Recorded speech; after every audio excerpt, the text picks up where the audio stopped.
देखिए ये सीधी तस्वीर है प्रधानमंत्री नरेंद्र मोदी का जो काफिला है वो राष्ट्रपति भवन की तरफ आता हुआ दिखाई दे रहा है। 7:15 पर उनको शपथ लेना है और ये सीधी तस्वीर है प्रधानमंत्री नरेंद्र मोदी के काफिले के समय राष्ट्रपति भवन पहुंच रहा है। प्रधानमंत्री नरेंद्र मोदी का काफिला इस वक्त कार्यवाहक प्रधानमंत्री के तौर पर हैं नरेंद्र मोदी।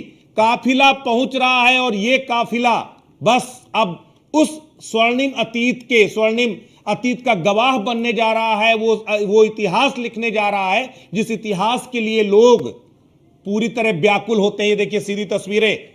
बिल्कुल ये ऐतिहासिक तस्वीर अब से और कुछ ही देर में चूंकि 7:15 का वक्त है और अब चूंकि वो वक्त करीब आ रहा है और प्रधानमंत्री का काफिला अब राष्ट्रपति भवन की ओर बढ़ रहा है। कुछ ही मिनटों में या 2 से 3 मिनट में ये काफिला वहां पहुंचेगा। पूरी सुरक्षा व्यवस्था चाक चौबंद है। पूरी दिल्ली को आज छावनी में तब्दील किया गया और उन्हीं का इंतजार यहां पे तमाम मेहमान कर रहे थे कि कब नरेंद्र मोदी यहां पहुंचेंगे और कब फिर कार्यक्रम की शुरुआत होगी, शपथ ग्रहण समारोह की शुरुआत होगी। और अब नरेंद्र मोदी यहां पहुंच चुके हैं। आज चूंकि शपथ की तैयारी है, आज इतिहास बनाने की तैयारी है। दूसरी बार ऐसा होगा कि कोई शख्स लगातार तीसरी बार प्रधानमंत्री पद की शपथ लेगा और वो नाम है नरेंद्र मोदी का। पहला नाम जवाहरलाल नेहरू का और उनके बाद उनकी बराबरी आज कर रहे हैं नरेंद्र मोदी। और 2001 से देखें तो जब से गुजरात में वो चुनाव जीते, मुख्यमंत्री बने, उसके बाद से लगातार वो ये तस्वीर राजेश इस बॉडी लैंग्वेज को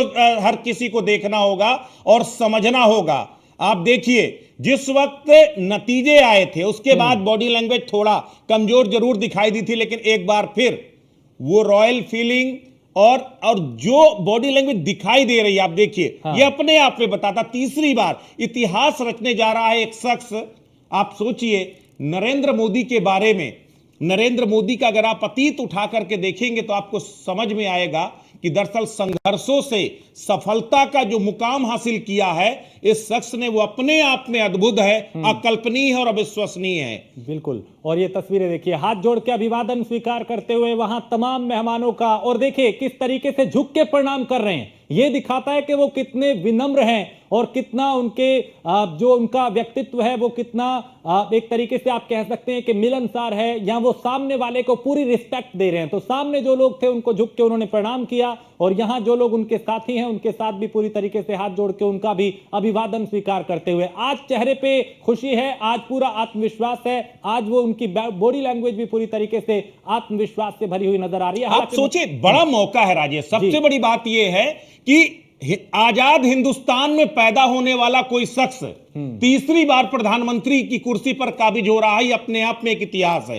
एक इतिहास है कि पंडित जवाहरलाल नेहरू के बाद कोई शख्स तीसरी बार प्रधानमंत्री की कुर्सी पर काबिज हो रहा है। एक शख्स जिसके साथ कुछ भी नहीं था, एक शख्स अकेला, एक छोटा सा स्वयंसेवक, एक छोटा सा कार्यकर्ता आज कैसे केंद्र में, मतलब एक तरह से देश की सत्ता पर सबसे ऊंची कुर्सी पर बैठने जा रहा है तीसरी बार। यह अपने आप में इतिहास है। बिल्कुल। और किताबों में पढ़ाया जाएगा। इतिहास में आने वाले वक्त में जब पीछे मुड़ के देखेंगे तो उनके किस्सों को बताया जाएगा, उनके किस्सों को सुनाया जाएगा, उनके किस्सों को पढ़ाया जाएगा कि कैसे एक साधारण व्यक्ति, कैसे चाय बेचने से लेकर एक सामान्य कार्यकर्ता से लेके पहले विधायक बने, फिर मुख्यमंत्री बने, उसके बाद सांसद बने, फिर प्रधानमंत्री बने और प्रधानमंत्री बनने के बाद लगातार 2014, 2019 और 2024 में तीसरी बार वो इस कुर्सी पे विराजमान हो रहे हैं। वो भी तब जब उनके सामने कई और दिग्गज भी उनकी पार्टी के मौजूद थे, लेकिन अपनी कार्यशैली की बदौलत उन्होंने ये दिखा दिया कि हर कोई तालियां बजा रहा है उनके लिए, उनके समर्थन उनका कर रहा है, चाहे वो राजनाथ सिंह हो, चाहे वो अमित शाह हो और तमाम यहां पे लोग जो मौजूद हैं। तो अब उस कार्यक्रम की ओर आगे बढ़ रहे हैं जिसका इंतजार पूरा देश बेसब्री से कर रहा है,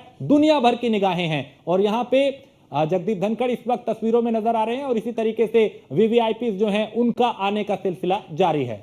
ये ऐतिहासिक मौका है, ये ऐतिहासिक तस्वीरें हैं और जो भी इस तस्वीर का साक्षी है वो उस स्वर्णिम इतिहास का हिस्सा बनने जा रहा है। ये जो आज की तस्वीर है ये बहुत कुछ बदलने जा रही है। जनादेश था, जनादेश है, जनादेश रहेगा, ये बात नरेंद्र मोदी ने साफ तौर पर साबित की है। और जिस तरीके का नैरेटिव विपक्ष ने बनाया, जिस तरीके से नैरेटिव बनाने की कोशिश की गई कि दरअसल एनडीए के साथ जो है या बीजेपी के साथ जो है वो एक तरह से जनादेश नहीं है और प्रधानमंत्री उन्हें नहीं बनना चाहिए, लेकिन ये तस्वीरें बता रही हैं हर कोई आज इस्तकबाल कर रहा है प्रधानमंत्री नरेंद्र मोदी का। जिस तरीके से तीसरी बार वो सत्ता पे आए, आप किसी भी तरीके से आप उनका एनालिसिस कीजिए, आपको समझ में आएगा कि विरोधी भी खुल करके पूरी तरह खारिज नहीं कर सकते हैं।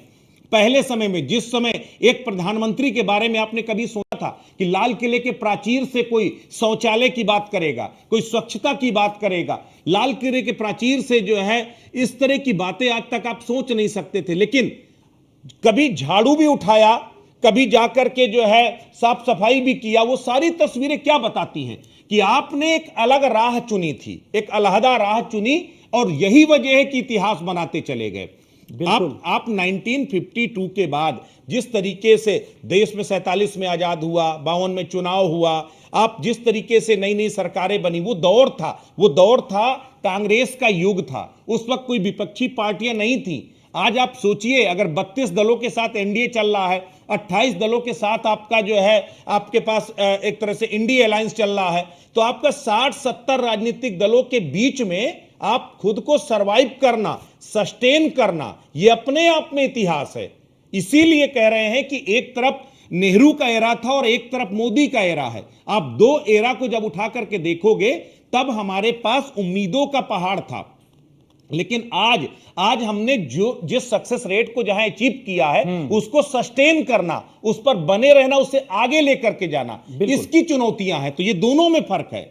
बिल्कुल। और जब कहते हैं ना कि मानव जब जोर लगाता है पत्थर पानी बन जाता है, नरेंद्र मोदी के लिए ये लाइनें सटीक बैठती हैं दिनकर की, चूंकि उन्होंने जीतोड़ मेहनत की इस पूरे चुनाव में। इस उम्र में दिन रात दोपहर, जून की गर्मी, मई की गर्मी, उसमें सभाएं, सम्मेलन, रोड शो करके अपने लिए समर्थन जुटाना बहुत बड़ी बात थी, और उन्होंने वो करके दिखाया। और उसी का नतीजा है कि आज एक बार फिर वो प्रधानमंत्री पद की शपथ ले रहे हैं। तो अग्निपथ पे एक बार फिर वो आगे बढ़ रहे हैं, और तस्वीरें बेहद खूबसूरत, चूंकि शाम होने को है, सूरज ढलने को है, लेकिन एक नई उम्मीद, नई किरणों का ये वक्त है, नई सुबह का ये वक्त है, नए सूरज का ये आगाज है। 14 से पहले राजेश राजपथ था, उसके बाद कर्तव्य पथ हुआ, और अब कर्तव्य पथ पर ये अग्निपथ में सवार होकर के आगे बढ़ रहे हैं। आप देखिए कैसे मानक बदले हैं। आप सोचिए, प्रधानमंत्री से प्रधान सेवक, राजपथ से जो राजपाट की बात की जाती थी, उसे कर्तव्य पथ में आ गए,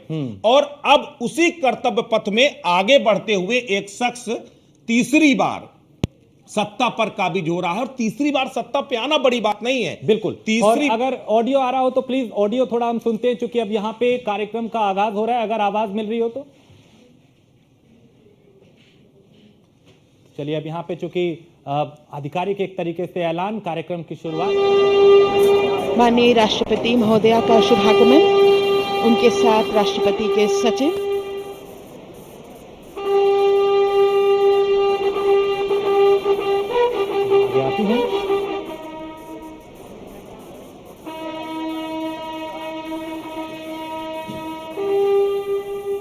राष्ट्रपति के सैन्य सचिव मेजर जनरल मनजीत सिंह मनराल सेवा मेडल तथा राष्ट्रपति के एडीसी भी उनके साथ हैं।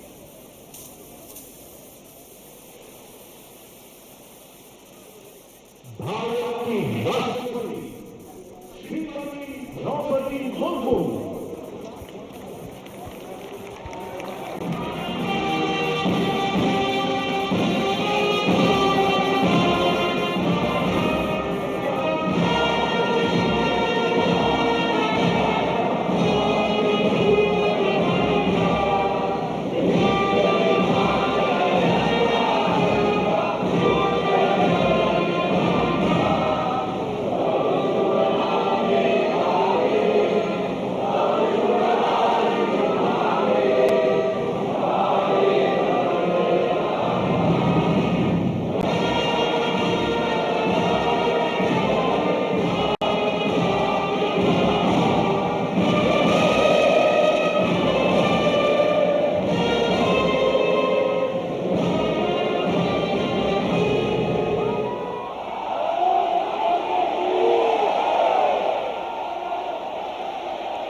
और अब शुरुआत शपथ ग्रहण समारोह की, उस ऐतिहासिक पल की जिसका इंतजार पूरी दुनिया की निगाहें चूंकि आज के इस शपथ ग्रहण पर हैं, और पूरा देश इस पल का इंतजार कर रहा है। राष्ट्रपति द्रौपदी मुर्मू यहां पहुंच चुकी हैं और अब शुरुआत होगी शपथ ग्रहण समारोह की।